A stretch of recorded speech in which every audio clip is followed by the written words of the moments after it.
Guys మీరు ఖచ్చితంగా regret అవుతారు ఈ డ్రెస్ని కొంటే. ఎందుకనేది వీడియో లాస్ట్లో చెప్తాను.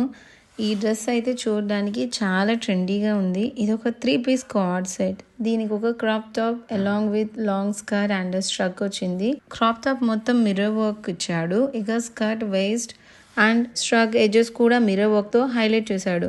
ఇంత చెప్తుంది సరే, దీనికి ఎందుకు రిగ్రెట్గా ఫీల్ అవ్వాలనుకుంటున్నారా? ఎందుకంటే దీని మీద ఉన్నది అసలైన మిర్రర్ వర్క్ కాదు. ఇదంతా ఒక పేపర్ వర్క్. ఒక్క వాష్ చేస్తే చాలు మొత్తం పాడైపోతుంది. ఈ డ్రెస్ అయితే నాట్ ఎట్ ఆల్ వర్త్. ఇలాంటి జెన్యూన్ రివ్యూస్ కోసం నా ఛానల్ని సబ్స్క్రైబ్ చేసుకోండి. బాయ్.